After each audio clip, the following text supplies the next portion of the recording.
আল্লাহর সৃষ্টির মাঝে উত্তম শ্রেষ্ঠ সম্মানিত এই জাতির অন্তর্ভুক্ত করে আমাদেরকে আল্লাহ তাআলা জন্ম দিয়েছেন। সৃষ্টিগতভাবে আল্লাহ আমাদেরকে শ্রেষ্ঠত্বের মুকুট দান করেছেন। শ্রেষ্ঠত্ব নিয়ে আমরা ভূমিষ্ঠ হয়েছি। لقد خلقنا الإنسان في أحسن تقويم ثم رددناه أسفل سافلين। আল্লাহ রাব্বুল আলামিন জন্মগতভাবে শ্রেষ্ঠত্বের মুকুট দিয়ে সৃষ্টি করেছেন বটে, কিন্তু এটা স্থায়িত্বের বিবেচনায় এই শ্রেষ্ঠত্ব অব্যাহত থাকবে কি থাকবে না, এর জন্য একটা পরীক্ষার প্রয়োজন।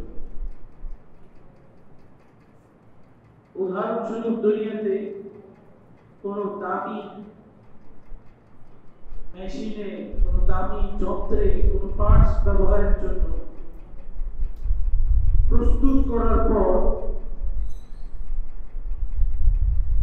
এটাকে ল্যাব টেস্টে দেওয়া হয়। এই ল্যাব টেস্টে যদি এটা ওকে হয় পরিপূর্ণভাবে, তখন এটাকে সেই দামি মেশিনে বা দামি পণ্যে, দামি জায়গায় ব্যবহার করা হয়। দীর্ঘদিন এরপর এটা যুগের পর যুগ, কালের পর কাল, শতাব্দীর পর শতাব্দী ব্যবহৃত হতে থাকে। দামি জায়গায় ব্যবহার, একই জিনিস, একই ধরনের পার্টস বানিয়ে আনা হলো, ল্যাব টেস্টে দেওয়ার পর যদি যেটা ওকে হলো সেটা তো দামি জায়গায় ব্যবহৃত হয়ে গেল, কিন্তু যেগুলো ওকে হবে না, কিছু রিজেক্ট হবে, এগুলোকে আবার নতুন করে গর্তার মতো করে ক্রাশ করে দিয়ে এরপরে হয়তো আবার নতুন করে বানাবে, না এটাকে ভ্যানিশ করে দেবে। ঠিক তদ্রূপ ভাবে আল্লাহ রাব্বুল আলামিন আমাদেরকে জন্মগতভাবে দামি করে সৃষ্টি করেছেন, এবং সাথে সাথে আল্লাহ তাআলা জানিয়েছেন, এই কথাও জানিয়ে দিয়েছেন, আমাদের মধ্য থেকে পরিণতির ভিত্তিতে কিছু মানুষ শেষ পর্যন্ত অনাদি অনন্তকালের জন্য দামি হিসেবেই বিবেচিত হবে, নির্বাচিত হবে। আর কিছু মানুষ যে এই ল্যাব টেস্টে টিকবে না, জন্মদের দামি হিসাবে, কিন্তু এই টেস্টের রিপোর্টে সে না টিকার কারণে, ব্যর্থ হওয়ার কারণে পরিণতিতে সে জাহান্নামের ইন্ধন হয়ে লাকড়ি হবে, ডাস্ট। আর এই টেস্টের জায়গা হচ্ছে দুনিয়া। الذي خلق الموت والحياة ليبلوكم أيكم أحسن عملا। স্পষ্ট কথা, পরীক্ষার জন্য পাঠিয়েছেন। এই পরীক্ষাতে, এই জায়গায়, দুনিয়ার পরীক্ষায় যে উত্তীর্ণ হতে পারবে, আল্লাহ তাকে যে উদ্দেশ্যে সৃষ্টি করেছেন, যে উদ্দেশ্যে আল্লাহ তাকে মর্যাদাবান করেছেন, ইন্নী জাইলুন ফিল আরদি খলিফা, দুনিয়াতে আমি আমার প্রতিনিধি সৃষ্টি করতে চাই।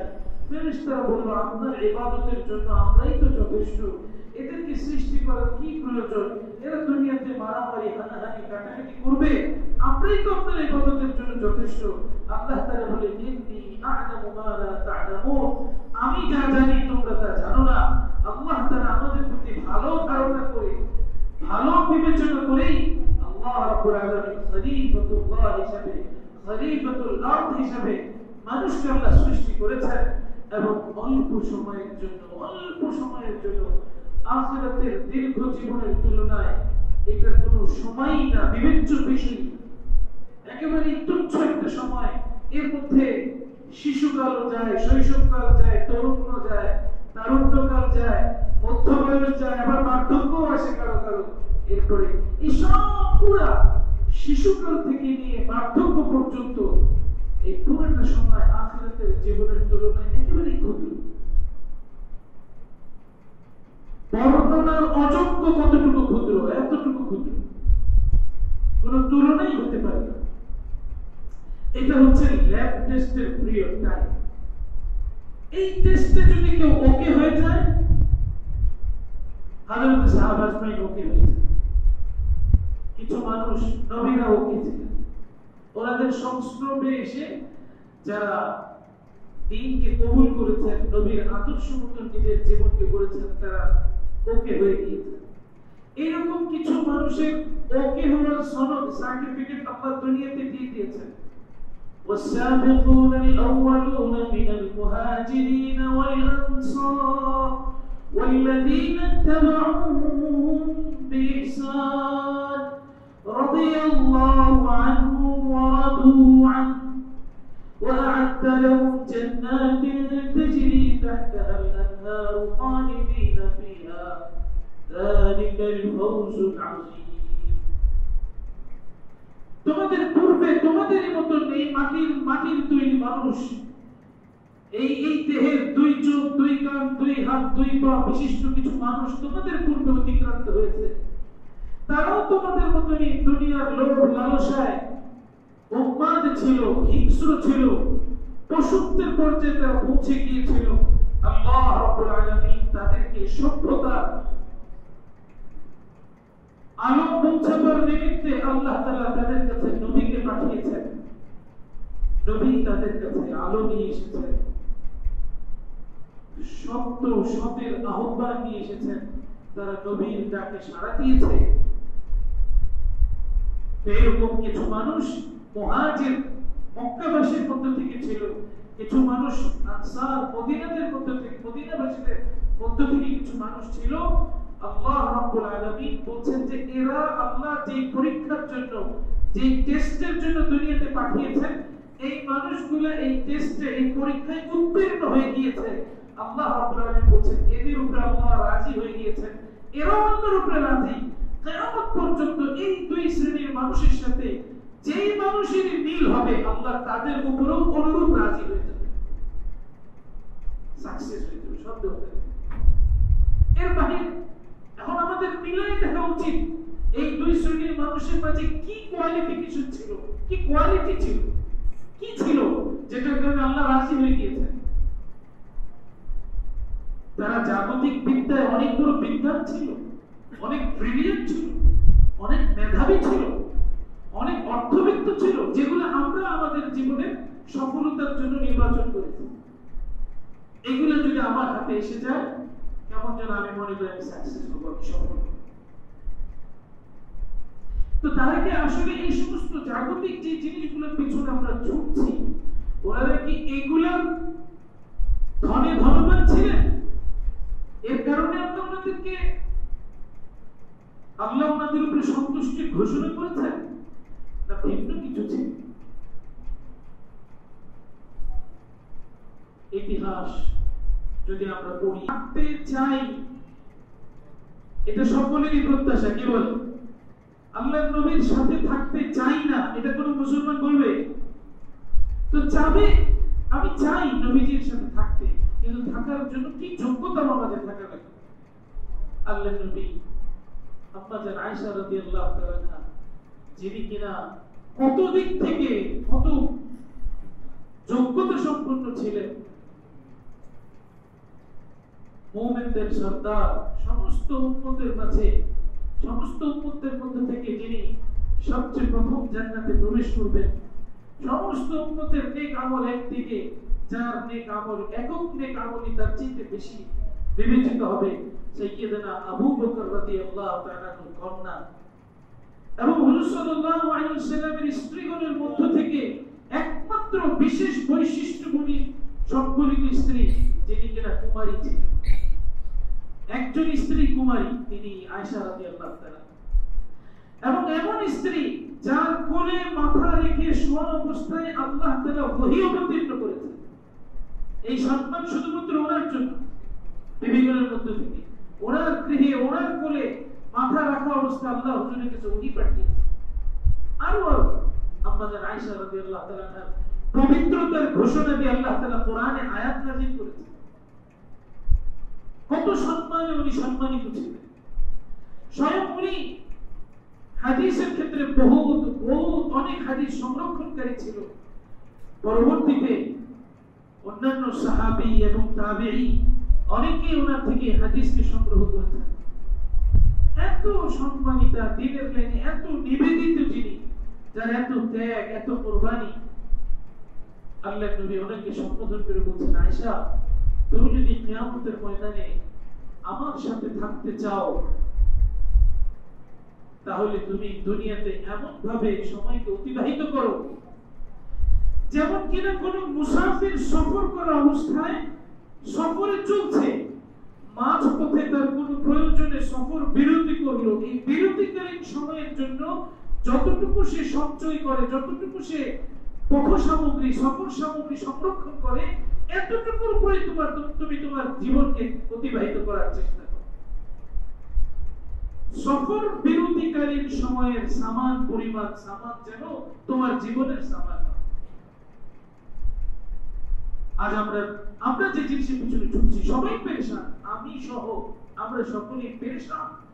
উন্নতি সকলে চাই, সফলতা সকলেই চাই, কিন্তু কেমন যেন এটা ধরা ছোঁয়ার বাইরে।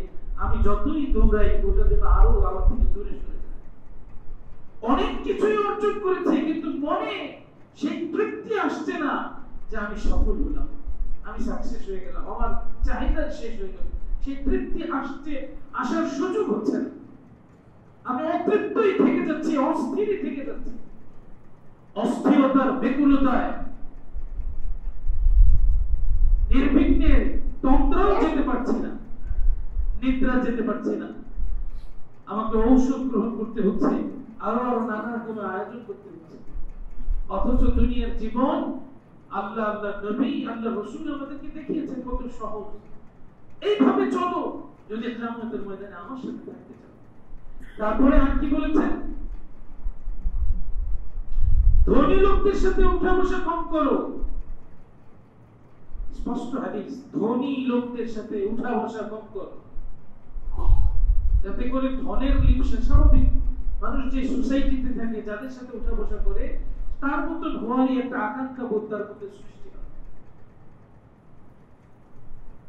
আজ আমাদের প্রতিযোগিতা বিপরীত।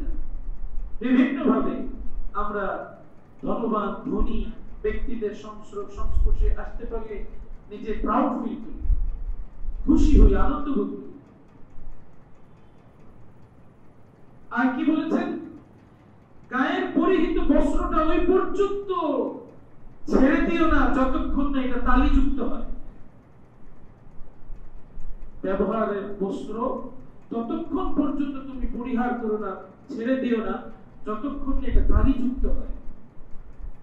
পরবর্তী ওয়ায়াতে আসছে, একজন সাহাবী উনি বলছেন যে আমি ওমর রাদিয়াল্লাহু তাআলা কে মিম্বরে খুতবা দিতে দেখেছি এমন অবস্থায় যে ওনার পোশাকের মাঝে 12টা তালি ছিল।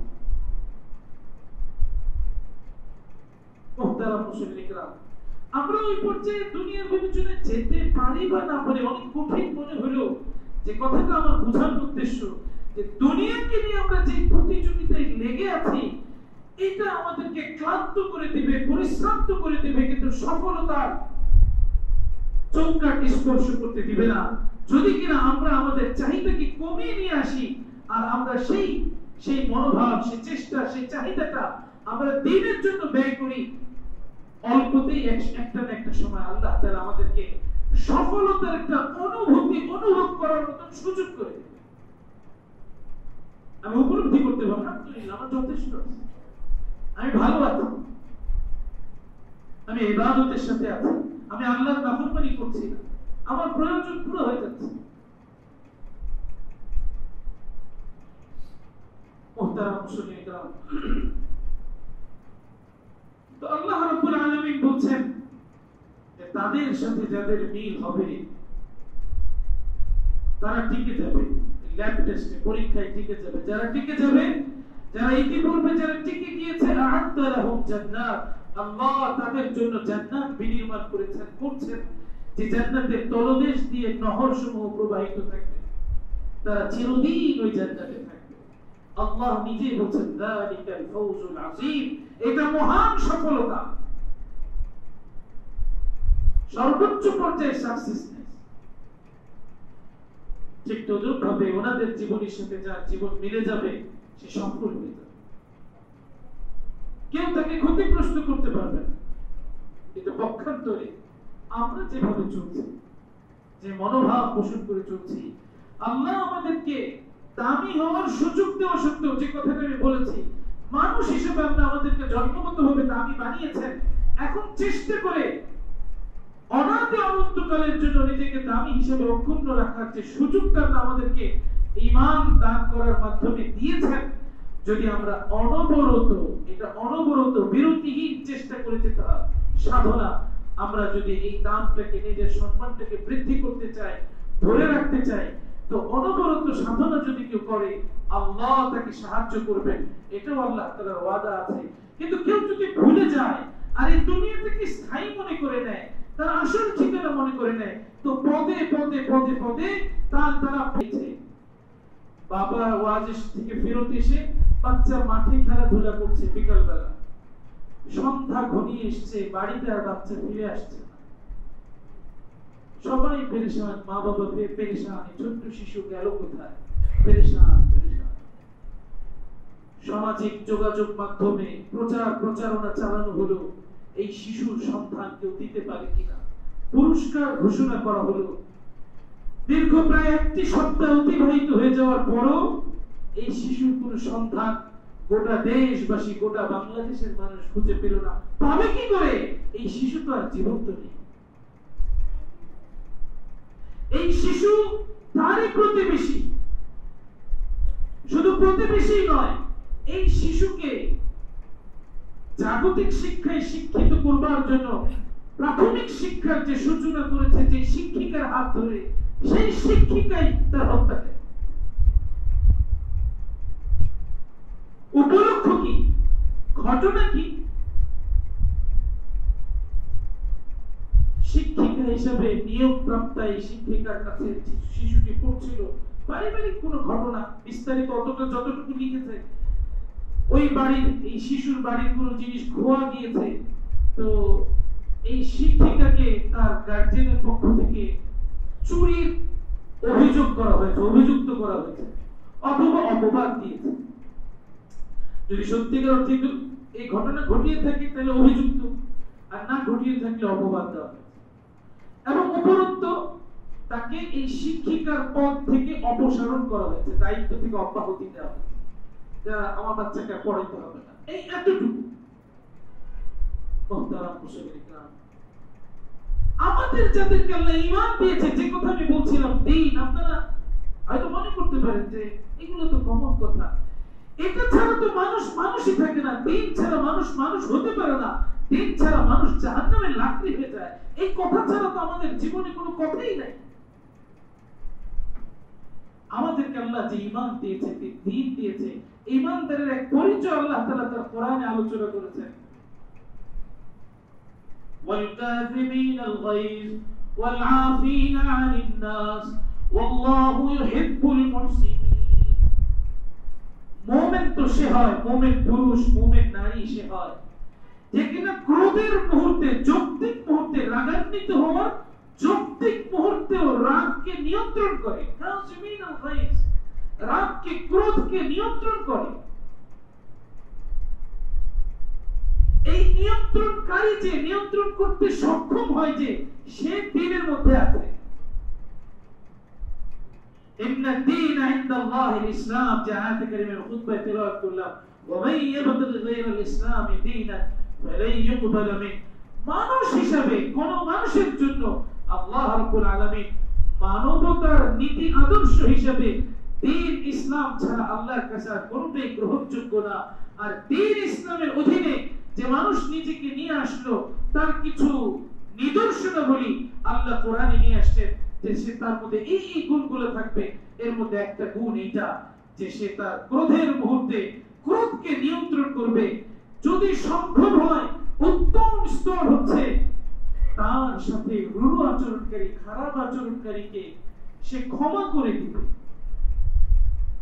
বিপরীতে উত্তম ব্যবহার করবে। যদি এতটুকু সম্ভব না হয়,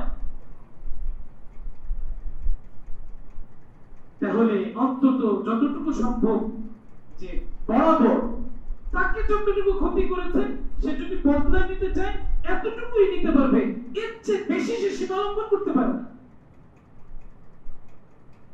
মুহতারাম মুসলিম کرام, আজ সবকিছুর চর্চা আছে, দ্বীনের চর্চা এই ছোট্ট পরিসরে মসজিদের গণ্ডির মধ্যে আমরা কিছু বলি আসি, এর বাইরে ব্যাপক আকারে দিন থেকে আমরা দিন প্রতিদিন দূরে সরে যাচ্ছি। যার কারণে এই ধরনের অকল্পনীয়, অপ্রত্যাশিত, অজস্র হিংস্র ঘটনা আজ মানুষ নামে শ্রেষ্ঠ মাখলুক মানুষের দ্বারা সংগঠিত হচ্ছে, মুসলমানের দ্বারা সংগঠিত হচ্ছে। এই ছোট্ট শিশু, নিরপরাধ শিশু, নিষ্পাপ শিশু, সে তো মানে তাকে যে হত্যা করা হলো, ভুলটা তো সেও করেনি। তার টিচারকে যে এই ক্ষতিগুলো করলো বা তাকে যে কিছুটা মানহানি করা আচরণ করা হলো, এর পিছনে শিশুর তো কোনো ভূমিকা নেই। যদি একান্ত আল্লাহ, প্রথম গুণ তো ছিল ক্ষমা করে দেওয়া, সহ্য করে নেওয়া, ক্ষমা করে দেওয়া। তখন সে যদি মজলুম হইতো, আল্লাহর সাহায্য তার পক্ষে থাকতো, তাকে যদি অন্যায়ভাবে জুলুম করা হতো। কিন্তু সে যদি বিচার প্রত্যাশীও হয়, প্রতিশোধ প্রত্যাশীও হয়, সে ততটুকুই নিতে পারে যতটুকু তার ক্ষতি সাধন করা হচ্ছে। এর চেয়ে বেশি নেওয়ার সুযোগ দ্বীন ইসলাম তাকে দেয় না।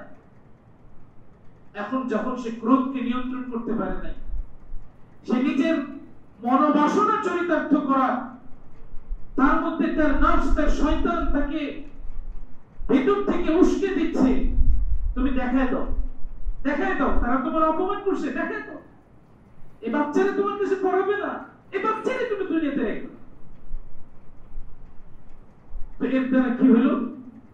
বনি আদম, ছোট্ট শিশু, এই মুনতাহা মা বাবার চিরদিনের জন্য মা বাবার দিলের মধ্যে একটা ক্ষত ব্যথার সৃষ্টি করে দিয়ে দুনিয়া থেকে চলে গেল।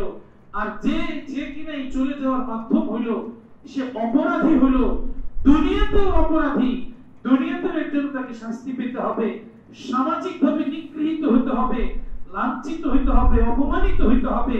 এবং আল্লাহ মাফ করুক, ঈমান হিসেবে, দ্বীন হিসেবে, দ্বীনদার হিসেবে, মুসলমান হিসেবে তার জন্য অনাদি অনন্তকালে কত সম্মানজনক ব্যবস্থাপনার আয়োজন জান্নাতে ছিল, সে সেখান থেকে মাহরুম আর বঞ্চিত হয়ে আল্লাহর আদালতে শাস্তির সম্মুখীন। কেন? দ্বীনের চর্চা না থাকার কারণে, দ্বীনকে গুরুত্ব দিয়ে অনুধাবন না করার কারণে। আল্লাহ রাসূল বলেছেন যে হাদিসে দ্বীন ওয়ান নাসিহা, দ্বীন হিত কামনা, দ্বীন মানে হচ্ছে হিত কামনা, মঙ্গল কামনা। আজকের এই 95% বা 92% বা 90% মুসলমানের দেশে মুসলমান যদি দ্বীন মতো চলত, এই মুসলমানের এই দেশে ব্যক্তি পর্যায়ে থেকে নিয়ে রাষ্ট্রীয় পর্যায়ে সমস্ত জায়গায় উশৃঙ্খলতা সুশৃঙ্খলতায় রূপান্তরিত হতে পারে, অসভ্যতা সভ্যতায় পরিণত হতে পারে, অভদ্রতা ভদ্রতায় আলোকিত হতে পারে। সব কিছু চর্চা আছে, দ্বীনের চর্চা। দ্বীনকে আমরা বাস্তবায়ন করতে চাই না, দ্বীনকে আমরা বরণ করে নিতে চাচ্ছি না, যার কারণে প্রতিনিয়তই লাভবান হওয়ার আশায় আমরা দৌড়াচ্ছি, কিন্তু পরিণতিতে ক্ষতিগ্রস্ত হয়ে আমরা ফেরত আসছি। এই জন্য মুহতারাম মুসলিম کرام, দ্বীনকে নিজের জীবনে অত্যন্ত গুরুত্বের সাথে অপরিহার্যভাবে গ্রহণ করে নেওয়া, আমাদের দৈহিক অবকাঠামোকে সুস্থ সবল সক্ষম রাখবার জন্য খাদ্যের যেরকম অপরিহার্যতা আমরা জ্ঞান করি, মনে করি, তার চাইতেও বেশি অপরিহার্যতা আমার নীতি আদর্শের মাঝে, মস্তিষ্কের মাঝে, বুদ্ধি বিবেচনার মাঝে দ্বীনকে বরণ করে নেওয়া। দ্বীন আল্লাহ তাআলার হুকুম, আল্লাহর হাবিব রাসূলুল্লাহ সাল্লাল্লাহু আলাইহি ওয়াসাল্লামের তরিকায় নিজেকে অলংকৃত করা, রঙিন করা। সিবগাতুল্লাহ ওয়া মান আহসানু মিনাল্লাহি সিবগা ওয়া নাহনু লাহু আবিদুন। আমরা আল্লাহর রঙে রঙিন, আল্লাহর রঙের চেয়ে উত্তম রং আর কি হতে পারে? আমরা ওনারই ইবাদত করি, আমরা আল্লাহরই ইবাদত। দ্বীনদারদের ভাষা। এই জন্য মুহতারাম মুসলিম کرام, নিজের জীবনে, এই জাগতিক জীবনে, দুনিয়ার জীবনেও আল্লাহ আমাকে আপনাকে যে আমাদের কোন রকমের প্রাপ্তি ছাড়া, প্রত্যাশা ছাড়া, অধিকার ছাড়া তিনি আমাদেরকে সম্মানিত করে সৃষ্টি করেছেন, শ্রেষ্ঠত্ব দিয়েছেন জন্মগতভাবে, এটাকে অব্যাহত দুনিয়াতে রাখবার জন্য কবরে আসরে ফুলসিরাতে রেখে আল্লাহর সামনে সম্মানিত হিসেবে ডান হাতে আমলনামা পাওয়ার জন্য এবং আল্লাহ তাআলা এই সম্মানিত বান্দাদের জন্য সম্মানিত জায়গা, উত্তম জায়গা জান্নাতুল ফেরদাউসে নিজের ঠিকানাকে গড়বার জন্য এখন থেকে, এই মুহূর্ত থেকে যে যতটুকু চেষ্টা আমরা ইতিপূর্বে করি নাই তার চাইতে বেশি আমার চেষ্টা বাড়িয়ে দেওয়া দরকার। আর পেছনে আমার দ্বারা যা ঘটে গিয়েছে, হয়ে গিয়েছে, এর জন্য অনুতপ্ত হয়ে তওবা করব। যদি অনুতপ্ত হই, লজ্জিত হয়ে পেছনে ঘটে যাওয়া ভুলের জন্য তওবা করি, তো আল্লাহ রাব্বুল আলামিন আমার পেছনের যাবতীয় ত্রুটি বিচ্যুতিগুলোকে আল্লাহ তাআলা পাপগুলোকে মোচন করে দিবেন। আমার আমলনামা থেকে গুনাহকে আল্লাহ তাআলা ধুয়ে মুছে সাফ করে দিবেন যদি কিনা যথার্থ অর্থে আমরা তওবা করি। এবং ভবিষ্যতের জন্য যদি আমরা সংকল্পবদ্ধ হই, প্রতিশ্রুতিবদ্ধ হই যে আমি আমার জীবনে যতটুকু সম্ভব আমি অনুসন্ধান করব, উদ্ঘাটন করব, জানবো দিন কি জিনিস জানি না, আজকে আমরা জানিও না, জানতেও চাই না, যতটুকু জানি ততটুকু মানতে চাই, কঠিন মনে করি। সত্যিকার অর্থে কিছু কোন দিনের প্রাসঙ্গিক বিষয় সূচনাটা আমার কাছে কঠিন মনে হলেও আমি যদি সূচনা শুরু করে দিতে পারি, শেষটা উপলব্ধিটা আমার জন্য অনেক সহজ, অনেক সুখকর, অনেক উত্তম, অনেক সাফল্যময়। এই জন্য মুহতারাম মুসলিমরা দ্বীনকে জানা, যে দ্বীন আল্লাহ তাআলা আমাদেরকে ইসলাম গ্রহণ করার মাধ্যমে দিয়েছেন।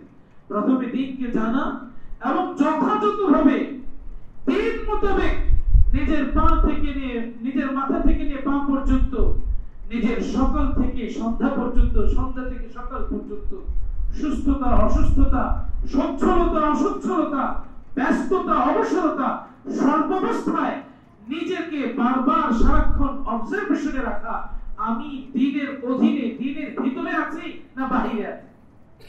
যদি বাহিরে থাকি তাহলে আমি আল্লাহ তাআলার হেফাজত থেকে বাহিরে আছি, আল্লাহর নিরাপত্তার বাইরে চলে গেছি। আমি যদি দ্বীন থেকে বাইরে থাকি, আল্লাহর নিরাপত্তার বাইরে চলে গেছি, যে কোনো মুহূর্তে শয়তান আমার দ্বারা কোনো পদস্খলন ঘটিয়ে দিবে, আমাকে বিপদগ্রস্ত করবে।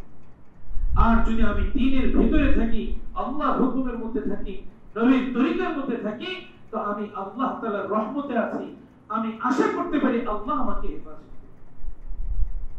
এজন্য মুহতারাম মুসলিমরা দ্বীনের প্রত্যেকটা বিষয় খুব গভীরভাবে জানা। আমরা আগেও আলোচনা করেছি, সামনেও করব ইনশাআল্লাহ। দ্বীনের অত্যন্ত গুরুত্বপূর্ণ বিষয় একটু খালি ধারণা দেওয়া, সময়ও শেষ, ইনশাআল্লাহ সামনে আলোচনা করব। আল্লাহ নবী বলেন দ্বীনের জন্য নামাজ তেমন, ইসলামের জন্য নামাজ তেমন দেহের জন্য মাথা যেমন। যার ইসলামের মাঝে নামাজ নাই, কেমন যেন তার দেহে মাথা নাই। মাথা না থাকলে মানুষ বাঁচে, তোমার নামাজ নাই মানে তার ইসলামও টিকে নাই, বেঁচে নাই। এই মানুষের দ্বারা যাবতীয় পাপ কাজ করা সম্ভব যে কিনা নামাজকে অবহেলা করে, যাবতীয় পাপ কাজ তার দ্বারা সম্ভব। যখন মানুষ নামাজ ছেড়ে দেয়, নামাজও না জামাত ছেড়ে দেয়, হাদিসে এরকম আসছে, জামাত যখন কেউ ছেড়ে দেয়, আজানের অবস্থা কানে যায় কিন্তু জামাতে সে শরীক হয় না, শয়তান তার উপরে প্রবল হয়ে যায়। হাদিস এটা, শয়তান তার উপরে প্রবল হয়ে যায়, শয়তান তার দ্বারা যা খুশি তাই করাইতে সক্ষম হয়ে যায়। আর শয়তান কি মানুষের দ্বারা ভালো কাজ করে না খারাপ কাজ করে? বিপদ ঘটে, বিপজ্জনক কাজ ঘটে, এরকম কাজ তার দ্বারা সংঘটিত করে।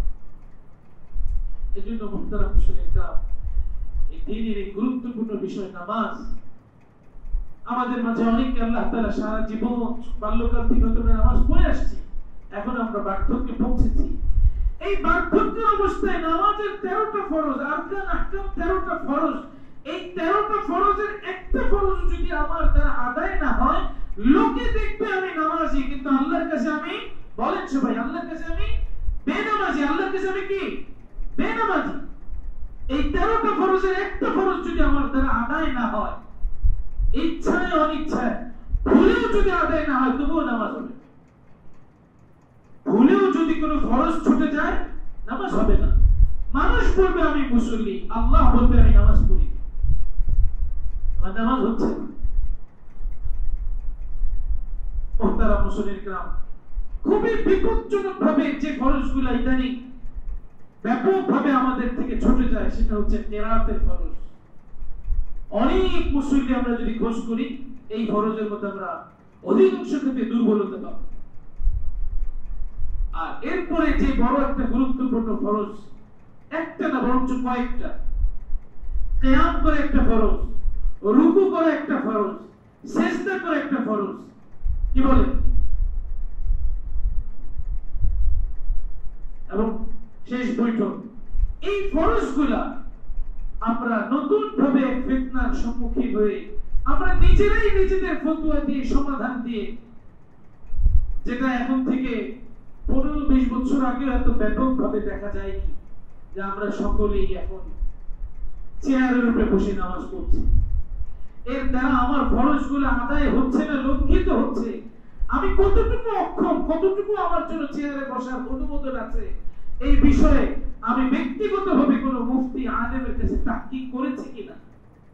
যেমন আমার কোমর ব্যথার জন্য অর্থোপেডিক ডাক্তারের কাছে গিয়েছি, ঠিক তদ্রুপ ভাবে আমার কোমর ব্যথার জন্য আমি চেয়ারে বসে নামাজ পড়ার উপযুক্ত কিনা এর জন্য কোনো মুফতির কাছে গিয়েছি কিনা, জিজ্ঞাসা করেছি কিনা। না 400, 500, 800 টাকা দিয়ে চেয়ার কিনা যায়, বাস কিনে মসজিদে রেখে দিলাম, আমার ব্যবস্থা এগুলো বসা। মুহতারাম মুসলিম کرام, আমার জীবনের শেষ পরন্তকালে আমরা যারা বিশেষ করে চেয়ারে বসি, বয়োবৃদ্ধ মুরব্বীরাই আমরা বসছি, আমি যদি দাঁড়াতে সক্ষম হই তো যতক্ষণ পর্যন্ত আমি কিয়াম না করব এই ফরজ আদায় হবে না। আচ্ছা, যখন আমি দাঁড়াইতে সক্ষম কিন্তু আমি সিজদার জন্য হয়তো নিচে যেতে সক্ষম না, মাটিতে কপাল লাগাইতে সক্ষম না, তাহলে আমাকে দাঁড়ানোর ফরজ আদায় করতে হবে। এবং সেই ক্ষেত্রে আমি যদি চেয়ার রাখি তাহলে আমি যেই জায়গায় বসে সিজদার কাছাকাছি যেতে পারতাম সেই জায়গায় আমি বসতেছি না, আমি উঁচাই বসার কারণে সিজদা পর্যন্ত যেতে পারতেছি না, যে সিজদা পর্যন্ত গেলেও আমার কাতার ঠিক থাকতেছে না। অতএব আমাকে দাঁড়ায় সিজদার জায়গাটা যখন হুকুম আসবে সেই জায়গাটাতে আমি মাটিতে গিয়ে বসবো, মাটিতে বসবো, বসে সিজদার কাছাকাছি হয়ে নেবো। যেহেতু সিজদা করতে পারতেছি না, আমার কতটুকু ওজর গ্রহণযোগ্য। আমি দাঁড়াইতে পারি, রুকু করতে পারি, সিজদা করতে পারি না, এই জন্য আমি চেয়ারে বসবো, তাহলে আমার দাঁড়ানোর ফরজ বাদ দিলাম, রুকু করার ফরজ বাদ দিলাম, তা আমার নামাজের 13টা ফরজের 2টা ফরজ আমি বাদ দিয়ে দিলাম, নামাজ কি করে হবে? এই জন্য মুহতারাম মুসলিম کرام, আপনি কতটুকু অক্ষম আপনি জানেন আর আপনার আল্লাহ জানেন। এটার ফতোয়া দেওয়ার বিষয় আমাদের না, আমরা জানি না, এক একজনের অক্ষমতা নিজে জানেন। অতএব আপনার অক্ষমতাকে যেভাবে চিকিৎসকের কাছে ব্যক্ত করেন, আপনি আপনার অক্ষমতাকে সেইভাবে উলামায়ে কেরামের কাছে খোলাখুলি ব্যক্ত করে প্রথমে জেনে নেন আপনার জন্য কতটুকু চেয়ারে বসার বৈধতা আছে এবং কিভাবে আপনি নামাজ আদায় করবেন। যতদূর সম্ভব আপনি মাটিতে বসেন, নিচে বসেন, যতদূর সম্ভব আত্তাহিয়াতুর শুরুতে বসেন, সম্ভব না হলে তখন বসার ধরনকে পরিবর্তন করেন, সম্ভব না হলে শুয়েও নামাজ পড়া যাবে, ইশারায়ও নামাজ পড়া যাবে। আল্লাহ রাব্বুল আলামিন আমাদেরকে আমাদের প্রত্যেকটা দ্বীনি বিধানাবলীকে, আহকামাতকে যথাযথভাবে অনুধাবন করে আল্লাহর ভয় করে রাসূল সাল্লাল্লাহু আলাইহি ওয়াসাল্লামের সুন্নাতকে সামনে রেখে মেনে চলার তৌফিক দান করুন। ওয়া আখিরু দাওয়ানা আলহামদুলিল্লাহি রাব্বিল আলামিন।